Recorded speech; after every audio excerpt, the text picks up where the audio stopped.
Welcome to the Body and Beyond podcast with Alice and Gina, a podcast sparking discussion on all things health, mindset, fitness, goals, and motivation. We strive to help you to boost your confidence, to take the lead in your own life, to back yourself, and to step into your full potential.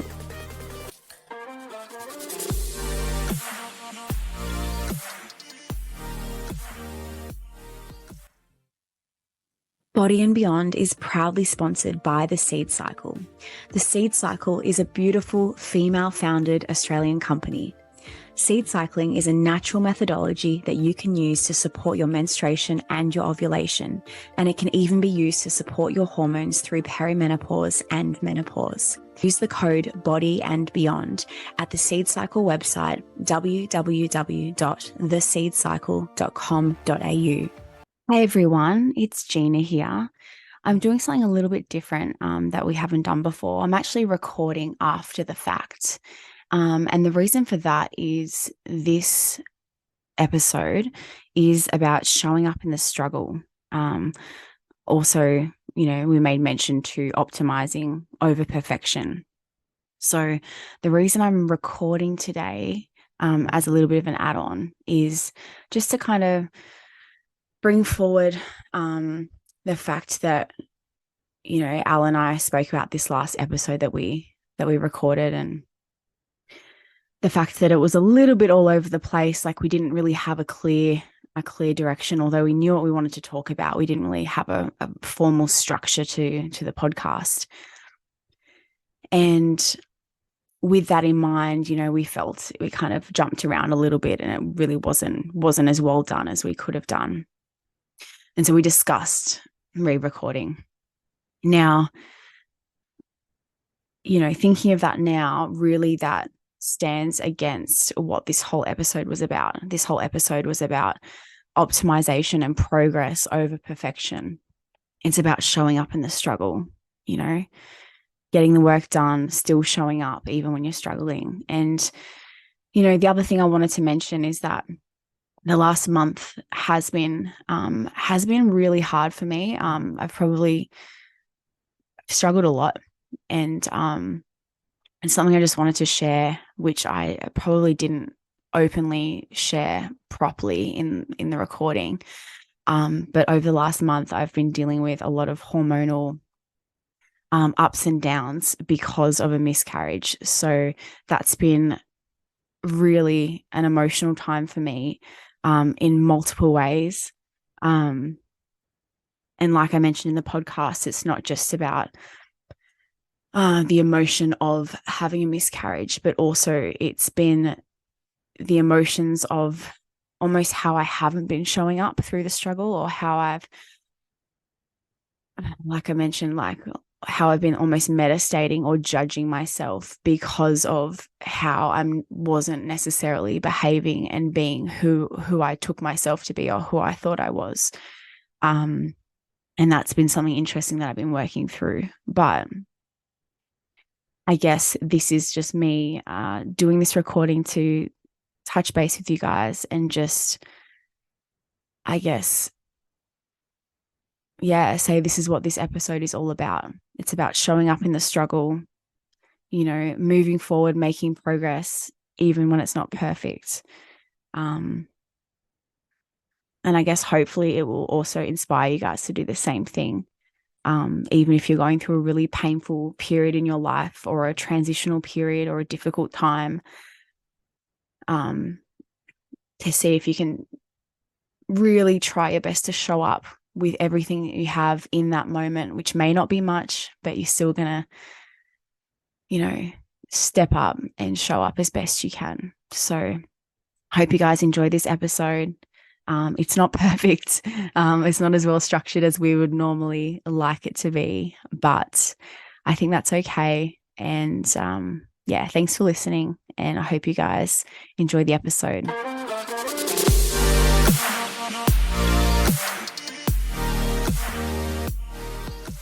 Hey everyone, welcome to the Body and Beyond podcast with Alice and Gina. Hey Al, how you going? I'm good, Gina. How are you? Yes, I'm going well, thank you.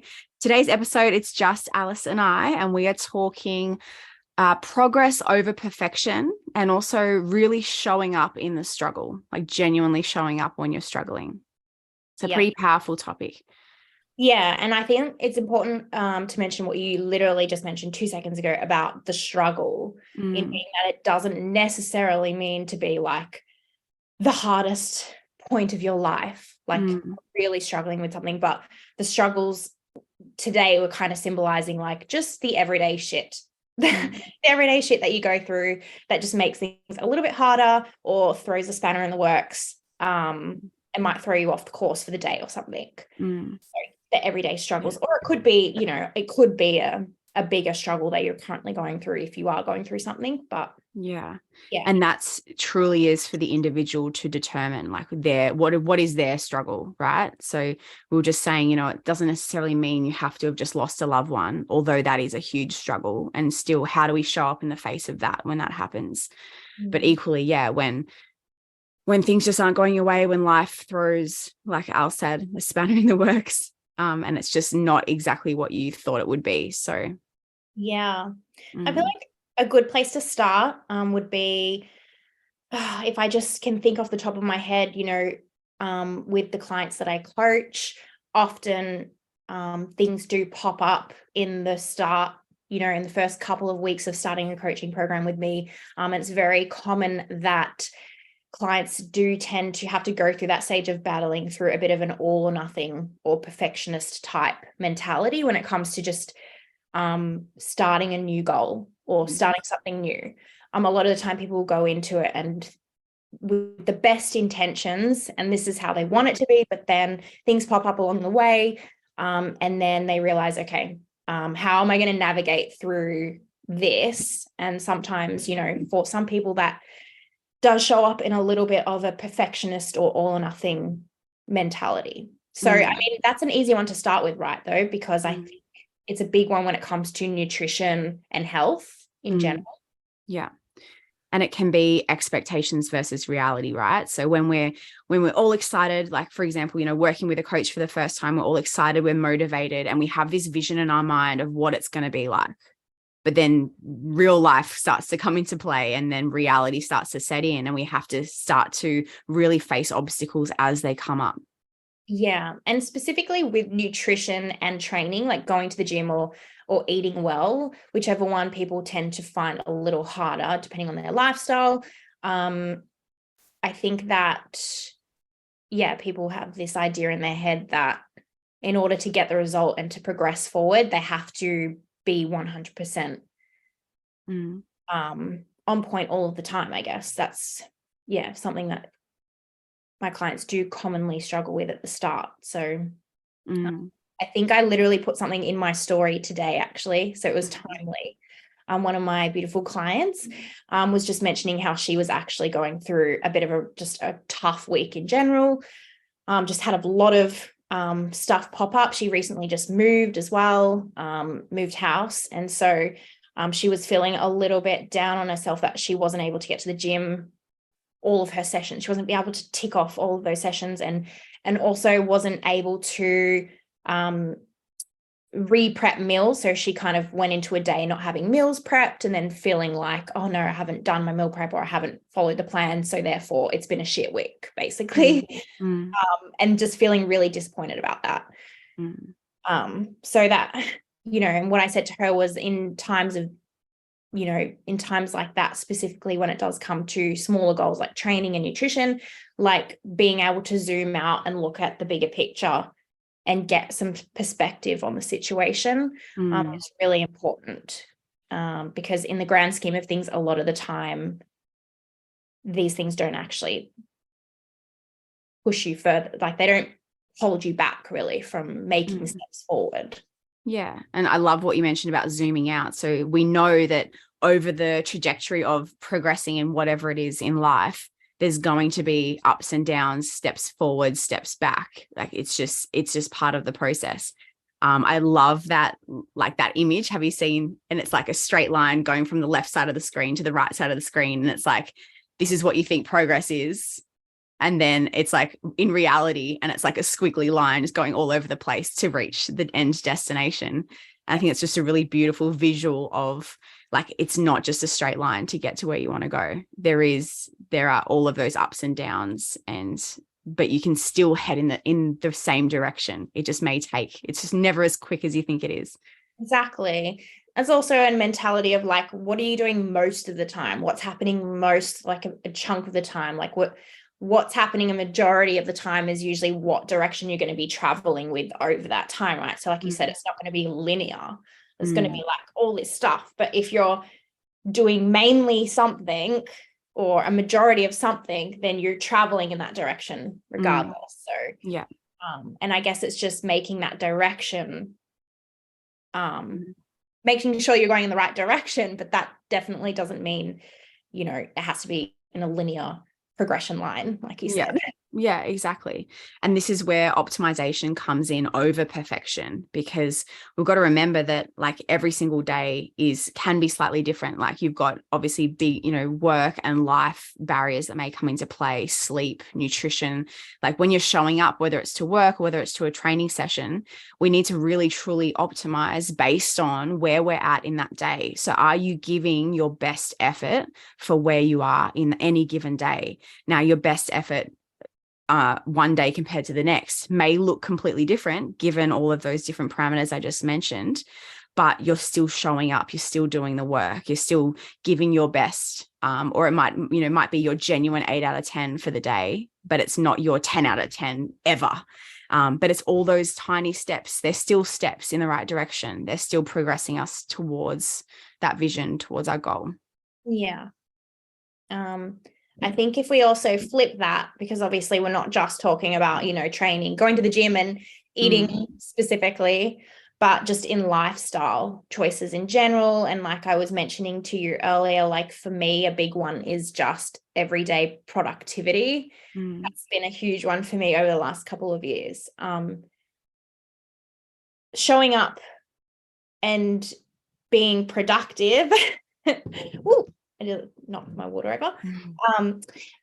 But yeah, I used to get into this sort of mentality of like needing to wake up and like, if I'd written out the list of things to do the day before and for some reason something's popped up, I haven't been able to like complete that morning list, like it will just set me off for the day and I'll think, oh, it's been really unproductive, or now I haven't done that, so I'm just gonna, just not do anything for the rest of the day. Like and now just being able to have more flexibility and going with the flow of things. Like, and that's where that black and white thinking comes in, right? So it's almost having this good or bad, right or wrong mentality where it's like, if I do A, B, C, D, I have a great day. If I don't, it's a shit day. And so that's that black and white thinking that can show up. And sometimes when it comes to like health, wellness, specifically, but sometimes people need to go through that phase. Like it can be a phase, and then through education and development and understanding, then you can almost, I want to say almost grow out of it, like grow up and grow out of it, because you can start to be so educated and you can really see how the big picture works, and not necessarily need to be so regimented and have all these rules around how it has to be for you to be successful. You can see that there is a little bit more flexibility. Yeah. Gina, what about you? Because you have a busy lifestyle. Like you are so busy from my point of view, looking in. But I just feel like I know you. You're a busy person. You always have things like to do. Like you're always going from one thing to the next thing. Like, how do you feel like this shows up for you in terms of like being able to show up when you're struggling or? Yeah. So I think this has been huge for me over the last month. I've had some health stuff go on, and essentially my hormones have been up and down, and I've and that's meaning haven't felt like myself. So I've got to be careful as well, catching myself almost meta stating, like not feeling like I'm showing up like I'm genuinely being me. because of how I'm feeling hormonally or physically feeling. So the way that's shown up for me in more recent times is, Al's actually written me a really fantastic program. So some days I need to just get into the gym and I'll probably just get 2 exercises done of my program. So say my program's got 5 exercises, I'll get 2 done and I'll warm up and do all my working sets for those 2. And from a time perspective, that is me showing up and doing the best I can on that day from a time perspective. If I was to be more black and white or perfectionistic about it, it would mean going, okay, I've only got a 45-minute window. I know my program takes me an hour and a half to get through, hypothetically. I'm not going to have time to do it. I'm not going to show up. But alternatively, what I'll do is I'll go in, do what I can, do 2 exercises, and then I'll come back and do the rest of the program the following day or the day after. So I'm still getting the volume in. I'm still doing the program, but I'm just halving it. So that's been an example for me in more recent times where that's how I'm handling that situation. Yeah, I love that. You just mentioned that though as well about not like, I don't have the time, so I'm not going to do it at all. I feel like that's a big one. I also like just resonated in that moment as well. Just for me, it's content. Content is the thing. Like if making content. Making content is always the thing that I struggle with. And so there's so many times where I've been like, I just don't have time to do it. Like I'm not going to be able to do it properly, or it's too busy, or like if I'm in the gym. But then, I just go, hang on a second, it doesn't have to be perfect. Why don't we just go in, do it in this 15 minutes? Like if it doesn't work, it doesn't work. If it does, it does. And most of the time it does work and it ends up being a good piece of content. But yes, it's just, that mentality of like, perfectionist mentality, I guess, of not wanting to do something unless you think or it's going to be perfect, or the perfect situation is there for you to do it. And it's so easy for there to be like, this could go wrong, that could be happening, that person could be there, this could be on, and there's so many things. And it's like, but like very rarely, like unless in this example, unless you're hiring a studio that like a private room for content, like which is yours and you've hired it and paid for it or something like that, there's going to be these variables going on, right? It's similar to, showing up at the gym, or, there's going to always be variables as to how it's going to play out. Yeah, totally. Yeah. And the other thing that comes into it is trusting yourself to perform, like trusting yourself in the moment to show up and get done what needs to be done, even if it's not going to be 100% optimal. Exactly. I feel like it's probably relevant to bring up how a lot of us are affected by social media in this day and age as well, when it comes to showing up through the struggle and also comparison as well, because I feel like that also plays in a little bit to like sometimes perfectionist behavior as well. Whether you're following people who are, in health or fitness or business or whatever it is. But we know for the most part, like social media is a highlight reel, right? Yeah. So we don't get the full snapshot of anyone's like entire life. But I feel like from my point of view, like even just being on social media and being within that like environment a little bit. Yeah. You also tend to see like what goes on behind the scenes as well, a lot as well. So how much of a snapshot it is. So what's your opinion on that, Gina? Like, do you have any thoughts around social media? Yeah. So I think, like, as you've said, a lot of the time people kind of show up or post when they're feeling good, like they're feeling optimistic, like they want to show what they're proud of. And I, me as well, like, it's it's like I had a great day, I did this, and it's kind of showing the positive side of things, right? But it really takes a lot of bravery and to show up on the days you are struggling and still put in the effort or still show your face. But you can see why a lot of people have this negative connotation to Instagram or social media, and they're saying it's all fake. Well, I guess it's because not that many people are showing up genuinely and authentically when they're not having a good day. Because obviously everyone has good and bad days. And then there's all the freaking mediocre days that are just, they are what they are. And I don't think that's an issue in that of the person and themselves, because at the end of the day, it depends what you're on social media for, or like what your business is, or like why you're there, like what are you sharing on social media. But I think the most important point is of the consumer, of people who are watching other people, to be aware of the fact that don't draw conclusions from just things that you see in a snapshots. Like I was just saying earlier before we were starting the podcast, like I love to do like full days of eating, for example.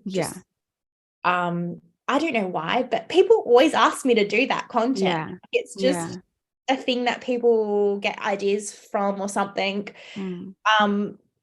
But also, like, I'll do a full day of eating on a day where I make my food look good.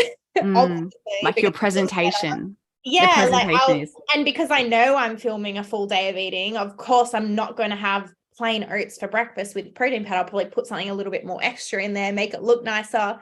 So, you know, straight away, that's like not a real representation of what I would even eat every single day. Like I don't put time and effort. Sometimes it's literally like I'm running, I'm on the run, I'm grabbing this, I'm grabbing that. Like, and so it's just little things like that, of being aware that, like, not to draw conclusions from what you see on social media and not compare, really.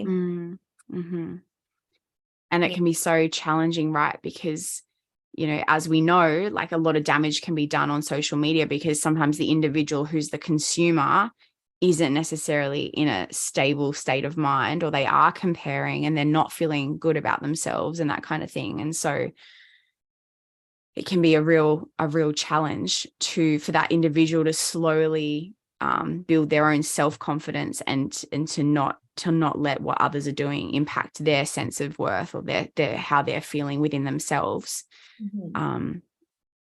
Because we are all so unique and we are not like anyone else, and that's what's so beautiful, right? Like it's the challenge can be, and this is where unfortunately so many young women and men get themselves into trouble by just consuming too much and not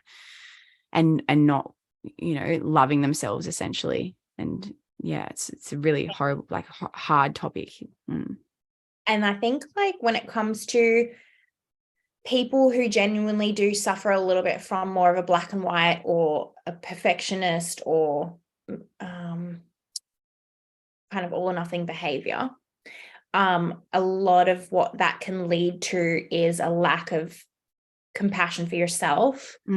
Right? Because you're constantly telling yourself you've failed or you've screwed it up, you've done something wrong, you're not kind of building that trust within yourself, but you're more commonly kind of tearing yourself down. So, you know, it doesn't help your self-esteem and your confidence living in that kind of mentality either. So Gina, do you have any sort of tips that we can give our listeners who might, you know, resonate a little bit with this, just on, like, okay, if you feel like you are suffering a little bit of going through that stage of all or nothing mentality, not being able to show up through the struggle, basically, like what could be some things that we could do? I think if someone's genuinely catching themselves, like the first thing is bringing awareness to what are you doing. So I think if you can think about times in the past, like catching yourself in the past when you have been sitting in that black and white style of thinking, like, can you sit down and genuinely reflect back on a time when that's happened? And can you bring awareness to, why was I doing that? How is that serving me? You know, what was my intention with doing that? So when it comes, I'll use you as an example, when it comes to the example you gave earlier of the checklist. So what do you think the positive intention was for you in almost penalizing yourself or calling it a bad day when you hadn't checked off all of the things on the list? Well, I mean, now that you say it out loud, I don't know what the positive behind doing that could bring at all. I don't think there is any positive to that. I guess it's more so of the you've already failed mentality and you've already given up mentality. So then it puts you in that mood and then you just don't want to show up type thing. But obviously there's no positives to that. Well, pause for a sec, because this is the funny thing about this kind of stuff is there is, and sometimes it takes a time to think about it, but there is a positive intention behind everything that we do. So as an example could be, sometimes people use it as a motivation strategy. And then the next day they have a fucking on fire day because it's like, it's a motivation strategy. Feel the pain and then lean into the power, like then leverage that and move forward towards what you want the next day, for example. Or sometimes, you know, if you think about it like in a simple way, if someone's like got their new nutrition plan, but then they eat chocolate, what's the positive intention of eating the chocolate that's not on the plan? It may be because it freaking tastes good. It can be as simple as that. Like there is a reward in there somewhere. So sometimes, you know, for example, it could be, you know, if I don't tick off my morning checklist, it could be like, what's the word you always use? Slog it off. Yeah. I don't know what word do I use? Sack it off. Stack it off. Yeah. Sack it off. No, that's actually a good point, because subconsciously I could just be having an excuse to sack it off because I don't feel like doing anything, and then rest, right? Go, okay, tomorrow's a new day and I'll think about it then. Yeah. You know. Yeah. But sometimes that like there is a genuine positive intention in there, and sometimes it is subconscious. And that's that's why I'm asking, is because we're trying to bring it out of your subconscious and into your conscious and go, okay, so what is the positive intention, or what benefit am I getting in this behavior? Okay, maybe I do, you know, it's like in that moment, almost like give myself permission to have a day off and rest. Yeah. And that could be the positive intention, rather than feeling successful and then carrying on with the rest of the day on high power mode, like getting shit done mode, for example. So yeah, what I'm saying to everyone listening is like, bring awareness to what the behavior is that you're doing. You know, in this example, what is the black and white? What is the positive intention in thinking that way? And then bringing awareness to that. And then now you have awareness of that, then you can go, is that what I meant to do? Like, is that what my intention was? So what was your example, Al? My example was basically not like making it not a good day to do it, so that I could basically have a rest or have the day off, have the rest of it. Okay, great.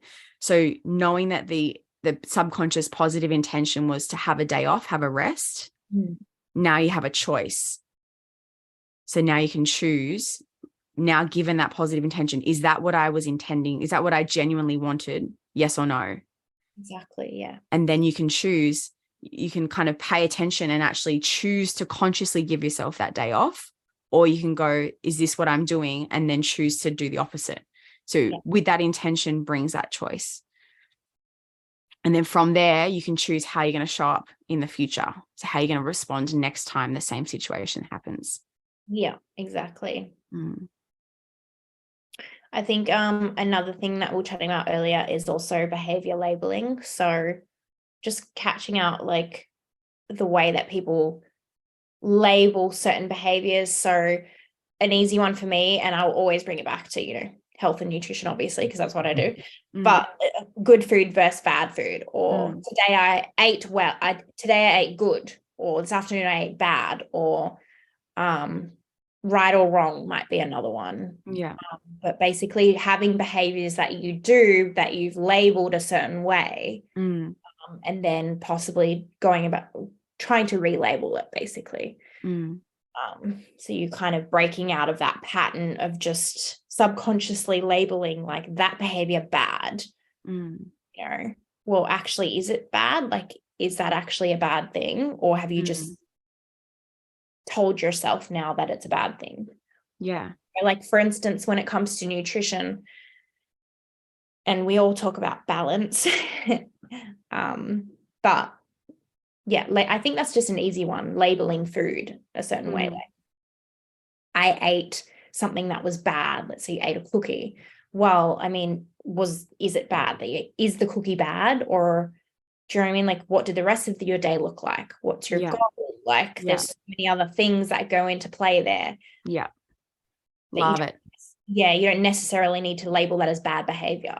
No. And I think that's a really good example using nutrition, because a lot of, like I was saying earlier, a lot of people will grow and develop through that right or wrong, good or bad labeling as a stage of development in their journey of nutrition.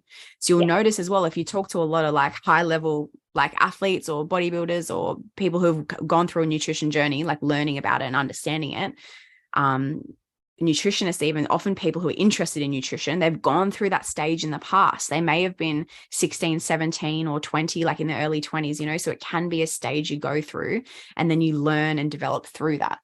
Yeah. And like you said, with the example of the cookie, once the education comes into play, you can learn about the macronutrients of that cookie. Maybe it's higher in sugar, maybe it's higher in carbohydrate. And okay, so maybe having that cookie prior to training may give you the boost you need because you had missed a meal earlier in the day because your work was busy. And then you can actually start to see the utility of potentially using the cookie as fuel. Some people use lollies as a fuel source prior to training. Or after. So you can start to see that it's not good or bad, right or wrong. It's like more, let's be a bit more educated about it and see how it can fit into the day and use it to our advantage. Perhaps, eating 2 or 3 cookies right before going to sleep, that's probably not the smartest idea if your goal is fat loss, right? But, you can really start to play with it once you have more education, and that is a process. Like, it's being patient, it's taking the time, investing your time in learning and hiring a coach or doing the research and learning about nutrition, and then you can really start to have that flexibility. Yeah, and I think with a lot of my girls who are or do go through that phase, I think one of the things that I will always say to them is actually like plan your balance out, if that makes sense. Like if you're in that phase of like finding it really hard to find the middle ground, but actually give yourself permission and like plan in the middle ground to start off with. Like, so for some of my girls who are just starting out and who are struggling with that all or nothing mentality when it comes to nutrition, for example, saying, okay, like every single week you're going to have like, or every single day you're going to have one like random thing that's not tracked or not in your meal plan.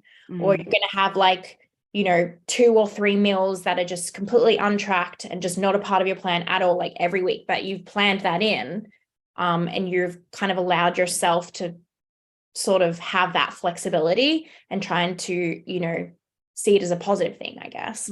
Yeah. A very specific thing. I mean, if anyone is kind of struggling with that in nutrition wise, but I guess that could help with other things as well. Yeah, absolutely. It's so important. It's such an amazing thinking pattern to get flexibility in. Like, for a lot of people, it can be a big driver. Yeah. Yeah, cool.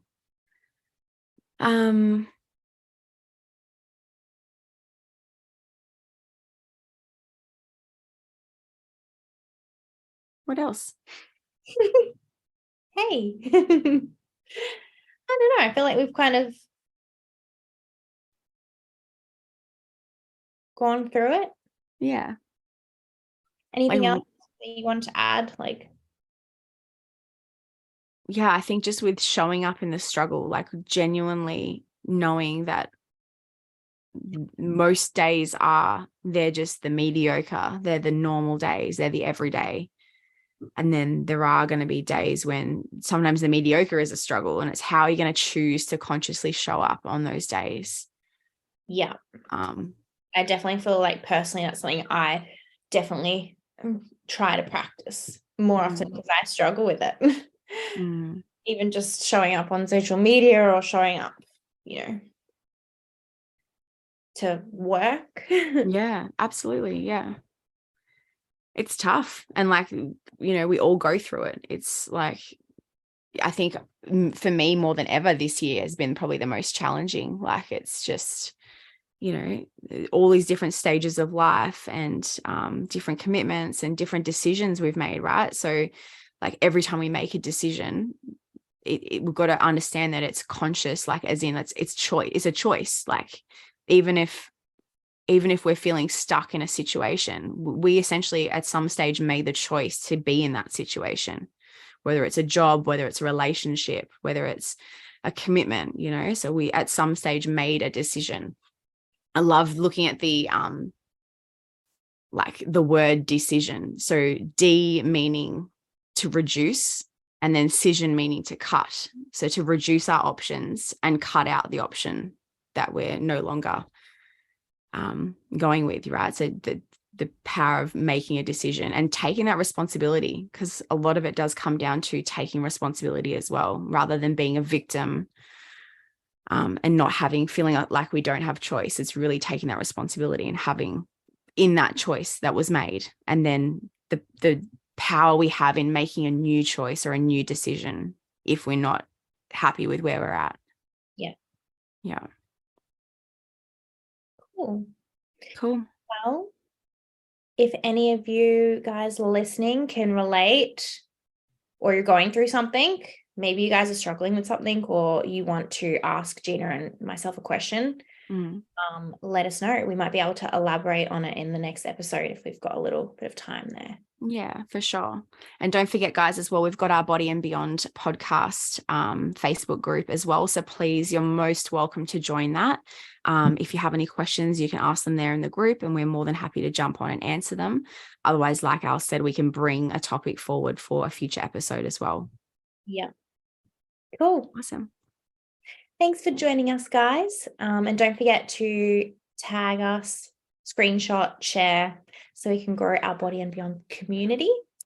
And we'll see you guys in the next episode.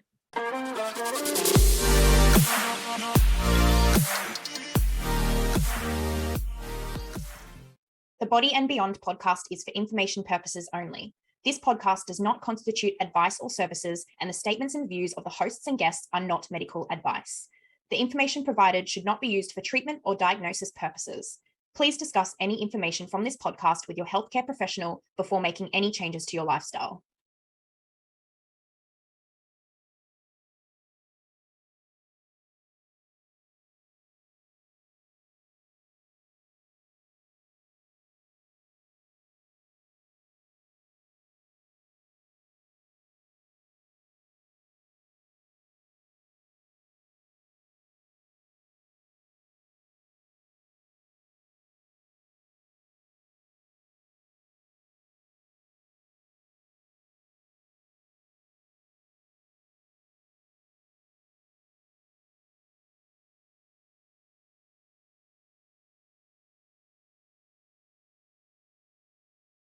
All right, guys, thanks for listening. Have a beautiful day. Bye-bye.